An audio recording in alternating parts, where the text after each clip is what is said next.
მივესალმები ჩვენს ტელემაყურებელს, ჩვენს არხზე ახლა პოლიტიკის დროა, პოლიტიკურ პოსტს მე ნუგზარ ხავთასი წარმოგიდგენთ.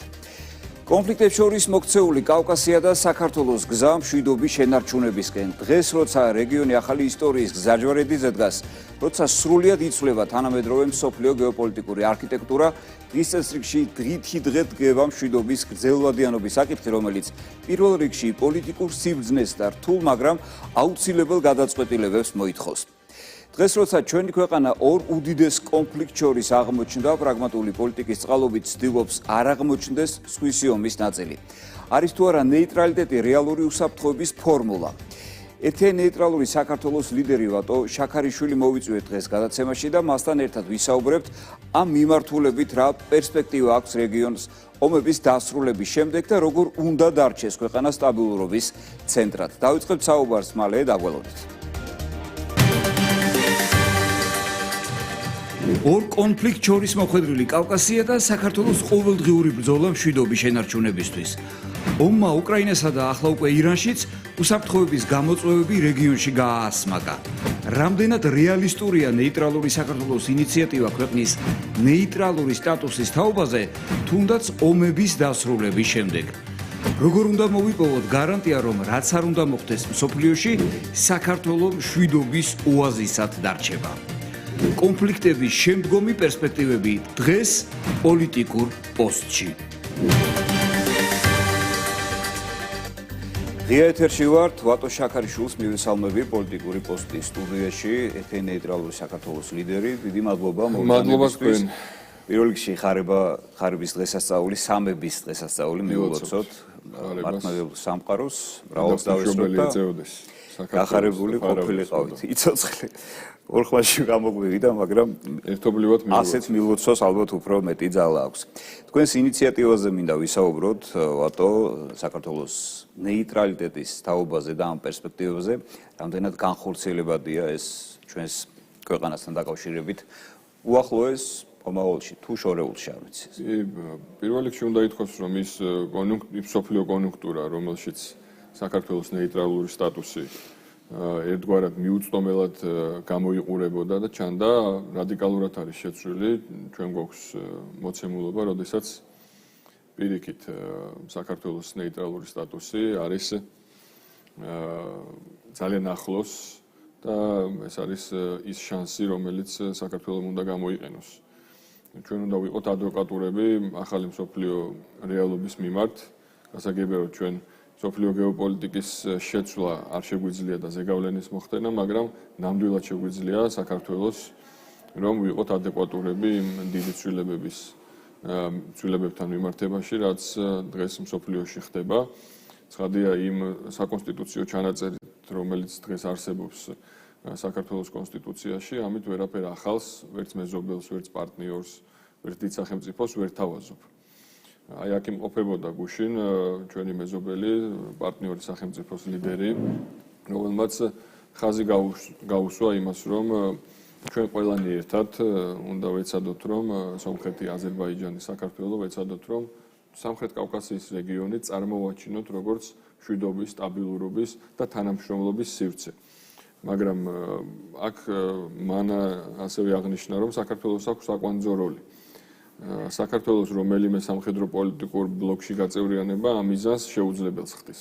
ირევა საქართველო, ირევა და დესტაბილიზაცია ხდება რეგიონის. ამიტომ თუმცა იმ ბლოკებსაც ამაზე ჩვენ გადაცემაში ვისაუბრებთ, დიდი ხნის პერსპექტივა შეიძლება არ ქონდეთ. ამიტომ როგორც მინიმუმ სანამ ფართო რეგიონზე და უფრო მსხვილ მოთამაშეებზე და მათ ინტერესებზე გადავალთ, როგორც მინიმუმ ჩვენ ხედავთ და ფაქტია, რომ ჩვენი სამეზობლო დაინტერესებულია იმაში, რომ საქართველო იყოს ნეიტრალური, იყოს მიუმხრობელი და ჩვენს მეზობლებს გქონდეთ აი ამ სტაბილურობის, გრძელვადიანი სტაბილურობის განცდა, იყოს საქართველოში ვითარება პროგნოზირებადი, რომ საქართველო არ იქნება მომავალში არც ერთი სამხედრო პოლიტიკური ბლოკის წევრი, განსაკუთრებით იმ ბლოკის, რომელიც მათ სახელმწიფოსთან ან მათ მეგობარ და პარტნიორ სახელმწიფოებთან იქნება პირდაპირ ომში და იქნება დაპირისპირებული. ამიტომ საქართველოს ნეიტრალურ სტატუსს აი იმაში, რაც გუშინ ალიევმა აღნიშნა, ანუ რეგიონის გადაქცევა თუ ჩვენ გვინდა სამივე სახელმწიფოს თანამშრომლობის, პარტნიორობის და განვითარების სივრცეთ, აი ამას ჭირდება სწორედ საქართველოს ნეიტრალური სტატუსი, მაგრამ პირველ რიგში არის მთავარი, რომ ჩვენ წარსული საერთო კონjunktურიდან გამოვიდეთ, ჩვენი დიპლომატია, ჩვენი საგარეო პრიორიტეტები იყოს შესაბამისი ახალ მსოფლიო რეალობასთან, ახალ ძალთა ბალანსთან, ახალ გეოპოლიტიკასთან და მოვიშოროთ ის ხელბორკილები, რომელიც ჩვენ ძალით დაგვადეს წლების წინ გულისხმობ ამ საკონსტიტუციო ჩანაწერს და კიდე ეს არის პირველი ნაბიჯი. ხო, ალბათ პირველი რაც ჩამოთვალეთ, ის არის თავარი ეს უკვე ფორმალობა. ამ ნაბიჯის გარეშე, რა თქმა უნდა, ვერ იწყებს საუბარს, ხო, ვერ ჩენს მეზობელთან, ვერ ჩენს პარტნიორთან და შევხედოთ ხო უფრო ფართო მასშტაბით და ფართო რეგიონს. ხმით უმეტეს იმ ფონზე, როდესაც თქვენი გადაცემის ანონსი ამაზე იყო მთლიანად აგებული, რომ კონფლიქტებს შორის არის რეგიონი და საქართველო. კი ბატონო, აიქნა გამომდინარე, როდესაც ფაქტობრივად რეგიონში კი არა, ჩვენ სამეზობლოში ეს კონფლიქტები გარს გვარტყავს. ეს მშვიდობის თემა, ეს ნეიტრალიტეტის პერსპექტივა გაცილებით უფრო მნიშვნელოვანი ხდება, თუმცა იმისათვის, რომ რეალურად ამ ნეიტრალიტეტზე საუბარი დავიწყოთ, ძალიან ესე დიდი სახელმწიფოების კეთილი ნება და სურვილი არის. ამდენად ფიქრობთ, რომ ამაზე წამსვლელები იქნება რუსეთი, შეერთებული შტატები და დიდი სახელმწიფოები. დასაწყებად არის ნაბიჯი გადასადგამი. დასაწყებად ჩვენ უნდა გამოვიდეთ ილუზიებიდან. ჩვენ ვანგრევთ ერთ ილუზიას, ევროილუზიას და ამაში დიდი წვლილი აქვს თქვენ ტელევიზიას, ჩვენ პარტიას, ყოველდღიურად ჩვენ ამაზე მუშაობთ, რომ ის ილუზია, რომელიც ის ბაბლი, რომელიც შექმნეს დიდი ფულით, რესურსებით, პროპაგანდით, ასე შემდეგ, ეს დავანგრიოთ. და საქართველოს გამოვიდეს ამ ევროილუზიიდან, როდესაც ჩვენ გვაქვს ქვეყნის მოსახლეობის აბსოლუტური უმრავლესობა ამ დასკვნამდე მივიდა. ამას ვამბობ, ჩვენ ამ პროცესს გეგმაზომიერად მივყვებით და დესაკრალიზაცია მოხდა და ძალიან ბევრი შეიტყო ამ ბოლო წლებში საქართველოს მოსახლეობა მის შეიარაღებულია, ინფორმირებულია და მან არაერთხელ გააზრებული არჩევანიც გამოხატა არჩევნებზე გულისხმობს არჩევნო ყუთთან ეს ამ ინფორმირებულობით და მათი პოზიციის გამოხატვა იყო, როდესაც ქართულ ოცნებას დაუჭირეს ბოლო ორ არჩევნებზე 1,100,000-მა ამომრჩეველმა მხარი, ეს იმას ნიშნავდა, რომ მათ ამ ილუზიიდან გამოსვლას დაუჭირეს მხარი და პარალელურად ვქნით მეორე ილუზიას. ეხლა ახალი ილუზია იქნება, რომ აი ამერიკის შეერთებულ შტატებთან გადატვირთვა და აბსოლუტურად გაუგებარი იყო ჩვენთვის განცხადებაც გავავრცელეთ ეგზალტაცია მარკო რუბიოს ერთ ძარზე, ხო, მით უმეტეს იმ კონტექსტში, რა კონტექსტშიც ამერიკის შეერთებული შტატები დღეს იმყოფება, რომელსაც უარს ეუბნებიან მისი ტრადიციული პარტნიორები საჰაერო სივრცის გამოყენებაზე, აქვს დაპირისპირება იმ ალიანსთან, რომელშიც მთავარი კონტრიბუტორი იყო ნატომ აქვს ხედველობაში, მას გაუფუჭდა ურთიერთობები ახლო აღმოსავლეთში მის ყველაზე დიდ დასაყრდენთან და პარტნიორ სახელმწიფოებთან ყურის ქვეყნები მაქვს მხედველობაში, რომლებსაც ჩვენსავით ეგონათ, რომ ეს რაღაც ამერიკასთან სტრატეგიული პარტნიორობა და ამერიკული ბაზები იყო უსაფრთხოების ქოლგა, აღმოჩნდა, რომ უსაფრთხოების ქოლგა კი არა, მაგნიტია ბომბების მოსაზიდად, ასე ვთქვათ და აი ამ ფონზე ხა ახალი ილუზიის აშენება, რომ ამერიკის შეერთებულ შტატებთან ისევ იმ პირობებში ხა სტრატეგიულ პარტნიორობას როგორ უყურებდა ამერიკის შეერთებული შტატები 30 წლის განმავლობაში ვნახეთ, ხო?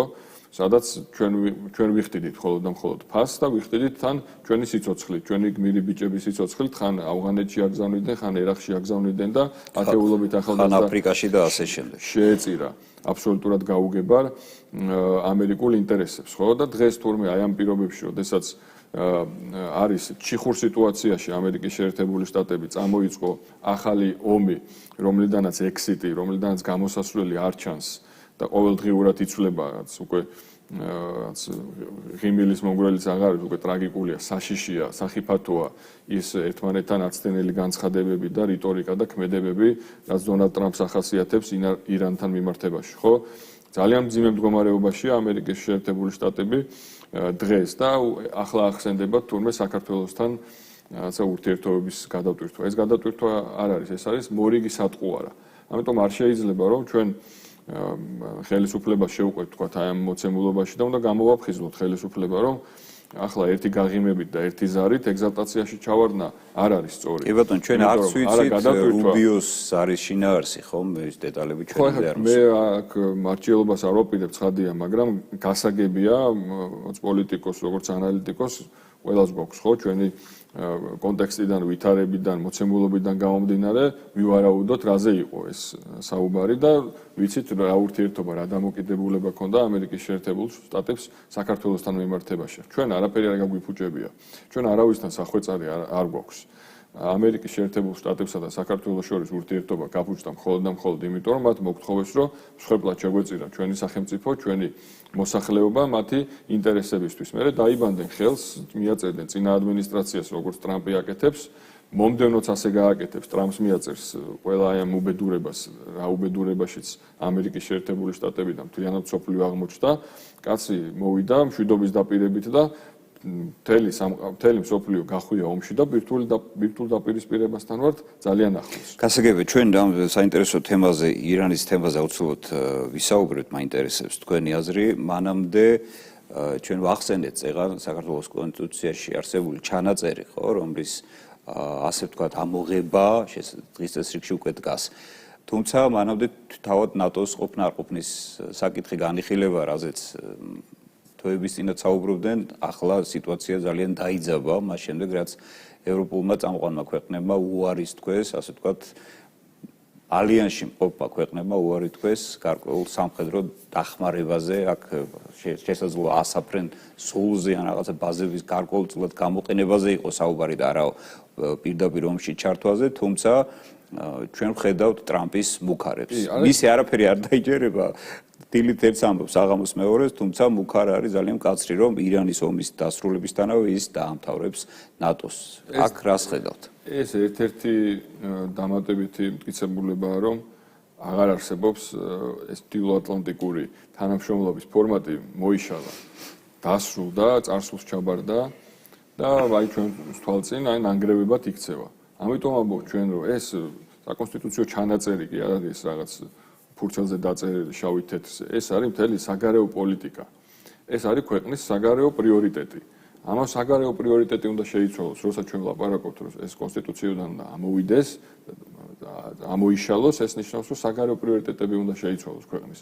როგორ შეიძლება ახლა ჩემი ქვეყნის კონსტიტუციაში ეწეროს და მთელი სახელმწიფო მანქანა, აი პარლამენტის ხდომებს უყურებდი რამოდენიმე დღის წინ და კიდევ იქ მიდის იმაზე ლაპარაკი, რომ აი ასოცირების შეთანხმების თანახმად ჩვენ იმავშვებით იქ რაღაცა ნატოსთან პარტიო ანუ სახელმწიფო მუშაობს იმაზე, სახელმწიფო მანქანა, მთელი ინსტიტუტები, მთელი ბიუროკრატია, რომ გავწევრიანდეთ იმ რაღაც კავშირში, რომელიც არის მხოლოდ და მხოლოდ ფურცელზე დარჩენილი და ერთი წევრი სახელმწიფო და რიგითი წევრი სახელმწიფო არ არის ამერიკის შეერთებული შტატები, ყველას კარგად გვესმის, მის გარეშე, მისი მონაწილეობის გარეშე ეს აღარ იარსებებს, ხო?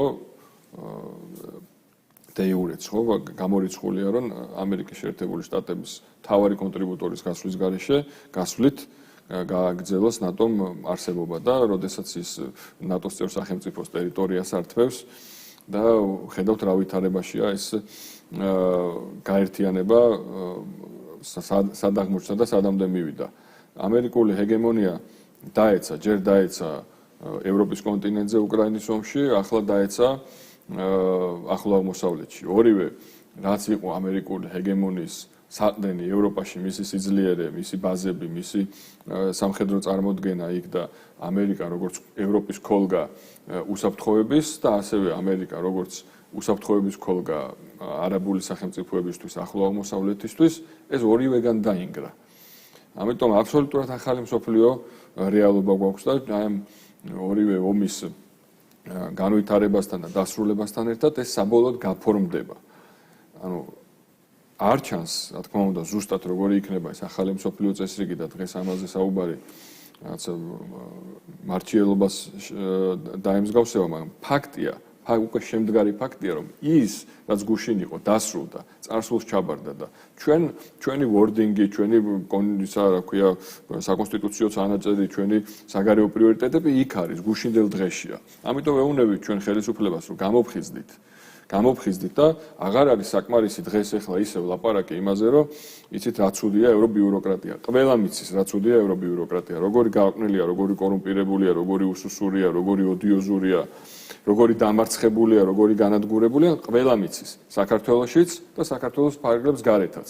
ამიტომ ახლა არის საჭირო ნაბიჯები და არა ეგზალტაცია, უფარაძემ დარეკა საქართველოს პრემიერ-მინისტრთან. არ შეიძლება ამაზე ეგზალტაცია და ახალი ილუზიების შექმნა. ჩვენ პირიქით ყველაფერი უნდა გავაკეთოთ, რომ ეს ილუზიები დავანგრიოთ და რეალურად ვიფიქროთ. საქართველოს მოსახლეობა აბსოლუტურად სხვა დაკვეთა, აბსოლუტურად სხვა მოთხოვნაა. იმიტომ რომ ვიცით რა არის ამერიკის შეერთებული შტატებთან პარტნიორობის ფასი. შეხედეთ რა არის ამერიკის შეერთებული შტატების პარტნიორობის ფასი.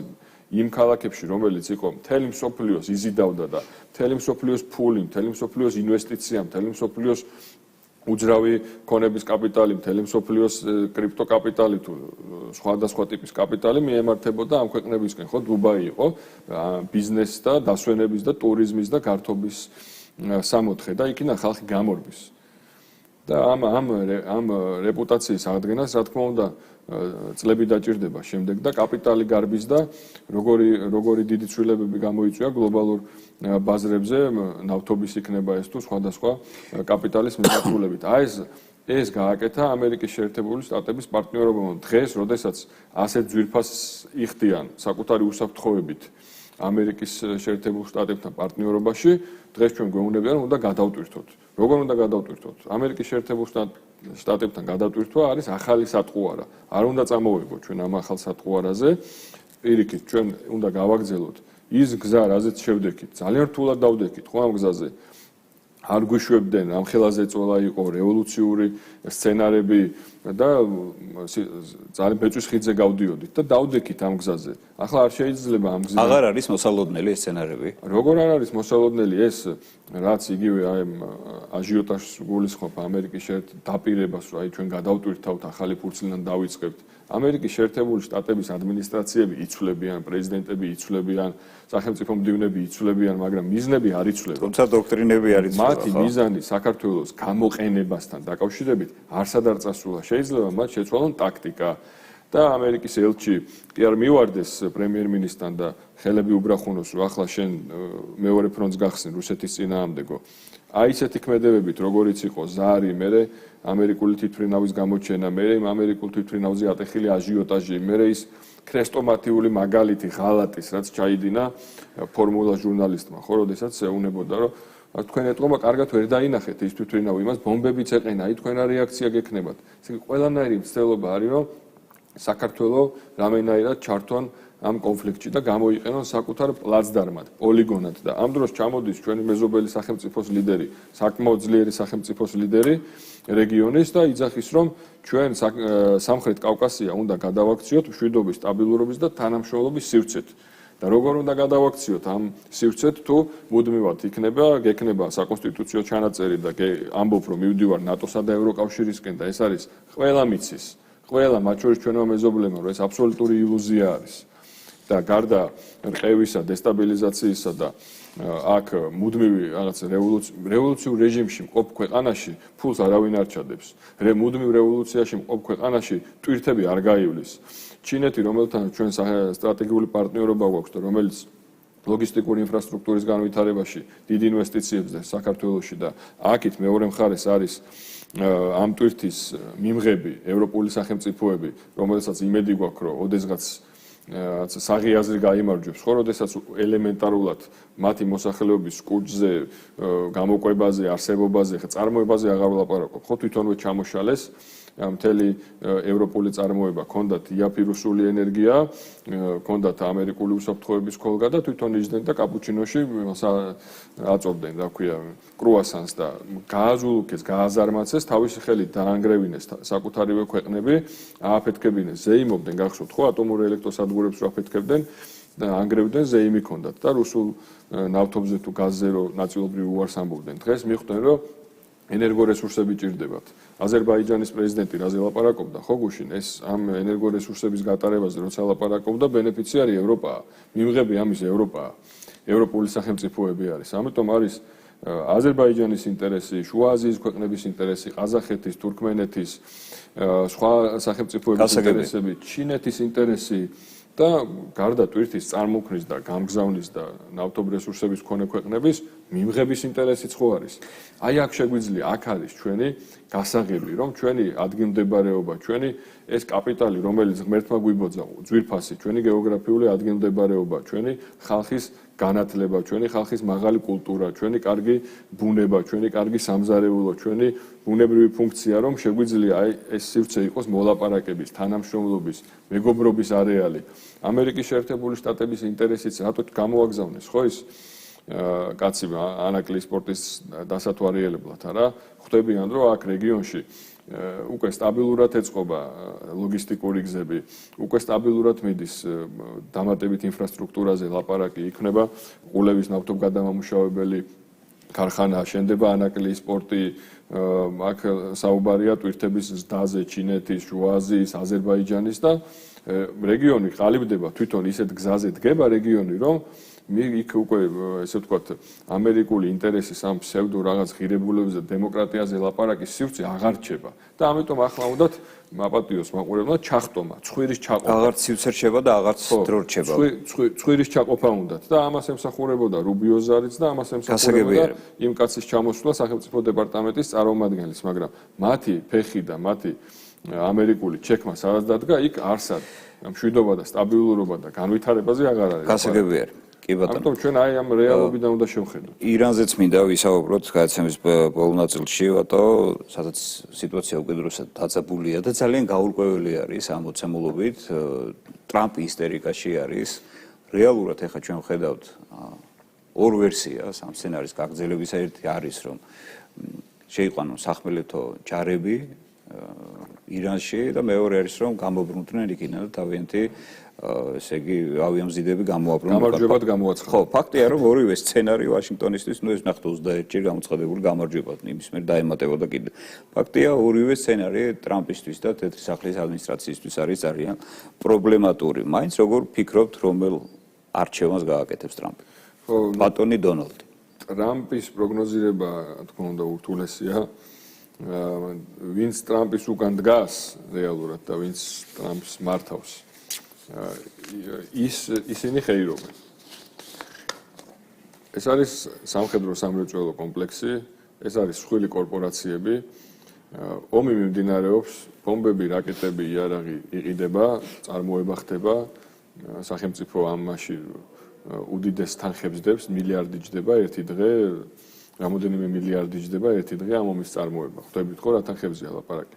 ნავთობი რო ძვირდება საწვავი ბენზინი და დიზელი მომხმარებლისთვის თორე იმას მეტი მოგება მიაქვს ვინც ამ ნავთობ კომპანიებს ფლობს და ამაშია ჩართული ეს უმსხვილესი კორპორაციები და ვისაა ხო ამერიკულ ნავთობ კომპანიებში ყველაზე დიდი აქციები ისე ვნახავთ BlackRock-ს, Vanguard-ს და ასე შემდეგ ამიტომ არაფერი როცა ვლაპარაკობ ჩვენ რომ ამერიკის პრეზიდენტები და ადმინისტრაციები და დემოკრატები და რესპუბლიკელები ერთმანეთში ლამაზად ცვლიან ადგილებს მიდგომები სტრატეგია და მიზნები არ იცვლება. შეიძლება ტაქტიკურად შეიცვალოს რაღაცეები. ახლა ტრამპი ამბობს, რომ დემენცია ჰქონდა იმ კაცს და კალამი იყო და სიგიჟეებს აკეთებდა. მოვა ახალი პრეზიდენტი და იტყვის, რომ ეს კაცი გიჟი იყო, კაცო არაადეკვატური იყო და მე არ ვიცი ეგ რას აკეთებდაო.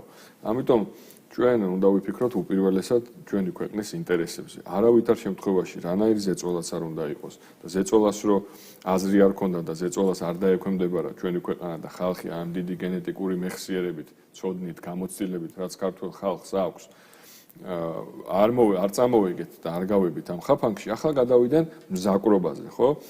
ზარები მოდის იქ რაღაცა ურთიერთობების აღდგენაზეა საუბარი და ასე შემდეგ და ისეთი პროვოკაციები, როგორც იმ სამხედრო სატვირთო თვითმფრინავთან დაკავშირებით იყო, აი ზუსტად დროშის საათებში გაწერილი. და ვინ იყო აქტორები, რადიო თავისუფლება, ფორმულა, ამერიკის საელჩო და ასე შემდეგ. აი ზუსტად აი პირდაპირ იკითხებოდა რომ ეს იყო დაგეგმილი კამპანია იმისთვის რომ პანიკა დათესილიყო ხალხში რამენაირად მომხდარიყო დესტაბილიზაცია და მიგიყვანონ ჩაქთონ აი ირანის ელჩს ეუბნებოდა როგორ თუ თქვენ იქ რაღაცა გამოგჭათ აბა რეაქცია არ გექნებათ იქ გენშტაბის უფროსი რამოდენიმე კვირის წინ გამოდიოდა და სასწრაფოდ ბაქო თბილისი ჯეიჰანს რომ საქართველოს მონაკვეთზე დაარტყითო პირდაპირ მოუწოდებდა ხო იქ თავდაცვის ყოფილი მინისტრი რაღაც ტერორისტულ ორგანიზაციებზე და ტერორისტების მომზადებაზე ლაპარაკობდა. ამიტომ ეს ხალხი ისე მუშაობს საქართველოს დესტაბილიზაციაზე. იქნება ეს უკრაინის ომში ჩართვა თუ ირანის წინააღმდეგ ჩვენი გამოყენება.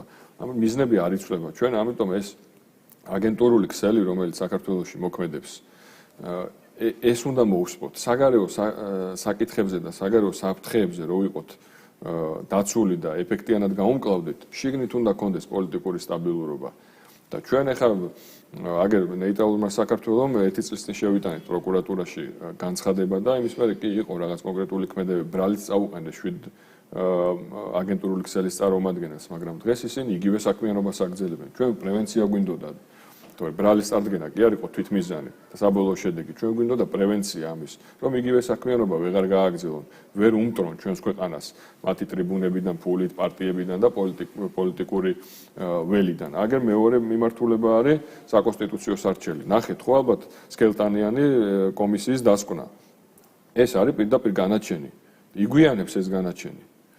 კოლექტიური ნაცმოძრაობა უნდა გასამართლდეს. ჩვენ ამათგან უნდა გავიწმინდოთ, იმიტომ რომ აი ეს არასტაბილურობა როა, ეს турბულენცია როა, ეს ომების ეპოქა როა, ამ ომების და ამ საგარეო საფრთხეების პირობებში შენ გჭირდება შიგნით სიმყარე, შენ გჭირდება შიგნით პოლიტიკური სტაბილურობა, შენ გჭირდება შიგნით ერთიანობა და რა ერთიანობაზეა ლაპარაკი, ხო, როდესაც რაღაც გაფაჩუნდება, ეგრევე იმ კონფლიქტისგან ეკაჩებიან ჩვენ ქვეყანას და ამიტომ ეხლა ტრამპი როგორ მოიქცევა და რა გადაწყვეტილებას მიიღებს ეხლა ამას რო არ კონდეს შენ ქვეყანაზე ისეთი გავლენა რომ აქ ვითარება შეგიცვალოს, შიგნით უნდა იყო მზად.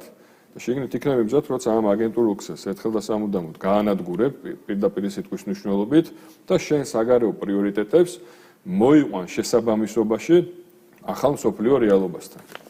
გასაგებია, დიდი მადლობა. ჩვენ ყველანი და მათ შორის ჩვენი მოსახლეობის აბსოლუტური უმრავლესობა ელოდება ამ პროცესს საკონსტიტუციო სასამართლოში. ვფიქრობ, რომ ახლოს კვირეებში უნდა დაიწყოს ეს პროცესი. ძალიან დიდი მადლობა მინდა გადაგიხადოთ ლევანდელი სტუმრობისთვის, ძალიან საინტერესო საუბრისთვის და პასუხებისთვის. ბატო შაქარიშვილი ერთ-ერთი ნეიტრალური საქართველოს ლიდერი იყო, დღეს პოლიტიკური პოსტის სტუმარი. მადლობა თქვენ, გილოცავთ კარს მომდგარ აღდგომის მწყინვარ დღესასწაულს, შევხვდებით უახლოეს მომავალში. დავამშვიდობოთ ჩვენს ტელემაყურებელსაც და მადლობა გადავუხადოთ იმისათვის, რომ ვიყურა და გვისმინა. ხვალამდე გემშვიდობებით ნახვამდის.